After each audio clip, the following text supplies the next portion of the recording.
So dad, nagpost si Barbie Fortesa sa kanyang social media na tila kinagulat ng mga netizen ngayong bagong taon. Kasi tila nag-goodbye na siya sa kanyang long-time boyfriend na si Jack Roberto for 7 years. Nag-post siya na don't cry because it's over, but smile because it happened. Sinabi rin niya dito, may you find the love that you deserve. In the impression of most netizens, akala nila parang nakikipaghiwalay na si Barbie Fortesa sa kanyang long-time boyfriend. At syempre, marami mga haka-haka dito na tila nahumaling na siya o nahulog na siya. Siguro sa kanyang ka-love team na isa pang artista, si David Licauco, na madalas niyang ka-love team o ka-pairing sa iba't ibang mga serye. Titig ni Jack o titig ni David? Ah, my God. I think we shouldn't compare, Tito Boy. Yakap ni Jack o yakap ni David?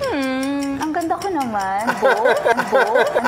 Ngayon naman, Dad, ano yung mga lessons to learn sa mga gintong hiwalayan? Bakit ba ang babae ang unang nakikipaghiwalay? Kasi ang babae naman, kadalasan, parang plancha na sinasabi nila, no? Mas matagal uminit at mas matagal lumamig. Pag tinignan natin, ang lalaki, sabi nga nila, parang switch ng ilaw yan eh. Ang lalaki, kadalasan, pag humihiwalay yan sa babae, madalas, dahil meron siyang ibang gustong babae. Ganun yun, no? Kadalasan yun. Kasi hindi naman normally makikipaghiwalay ang lalaki sa isang babae kung wala siya ibang napupuso ang babae. Normal yun sa mga lalaki. Minsan, hindi niya nagusto yung ugali ng babae, pero mas madalang yun. Pangalawa, sa mga babae naman, hindi lang kasi kadalasan na merong ibang lalaki siya nagugustuhan o may natitipuhan siya ibang lalaki, pero siguro minsan mga babae kasi parang plancha, no? Kumbaga, umabot na yung sukdulan siguro na parang na-realize niya na hindi sila magkasundo dahil iba yung kanilang karakteristik, iba yung kanilang traits, no? At posible rin naman na meron na rin silang parang nagugustuhan na iba. Those are the possibilities, no? And unlike a man, normally, pagka humihiwalay yan, meron na siyang ibang napupuso ang babae kadalasan. O doon naman sa kabila, sa babae naman, matagal kasi ang magdesisyon ng babae. Pero pag umabot siya doon sa desisyon na yun na gusto niya magpaghiwalay, more or less final na yun, no? So 95% of the time, finality na yun. Sabihin talagang mahirap mo nang baguhin yung isip niya kasi talagang nakapagdesisyon siya. Umabot sa ganung sukdulan. Ibig sabihin, matagal niya pinoproseso yung kanyang pag-iisip at kanyang damdamin bago siya magdesisyon ng ganon. At ano yung dahilan? Yun ang kasi sabi natin, pwedeng na-realize niya na talagang hindi sila magkasundo o siguro mayroong mga kakulangan sa relasyon na hindi mapunuan ng lalaki, na hindi naman niya masabing diretso dahil ayaw din niya masaktan yung lalaki. Or pangalawa nga, maaari din naman nahuhumaling na siya sa iba o nahuhulog na yung kalooban niya at na-realize niya na mas mabuti pang tapusin na lamang habang maaga para hindi sila magkasakitan. Yan ang mga kadalasang relasyon. Pero at the end of the day, siguro ang masasabi natin is kung dumating kayo sa ganung panahon o ganung pagkakataon, mas mabuti na rin siguro maghiwalay kayo na maayos, na magkaibigan. Kung habang mas maaga, mas maganda dahil para kung nagpakasal kayo tapos kayo maghihiwalay, may mga anak na kayo, mas mahirap yon. Ang isa pa nakikita ko dito kasi yung frequency and yung proximity, no? Usually mga babae, meron silang frequency and proximity sa opposite sex. Siyempre, nagkaka-developan, hindi ba, Dad? Correct yun, tama yun, no? Kasi normal naman yan, no? Pag madalas mo kasama yung isang tao, nagkakaroon kayo ng understanding, deeper understanding, relationship, no? So, yung relationship niya, minsan na uuwi yan sa attraction, no? Kasi ang babae, kadalasan, na-attract pag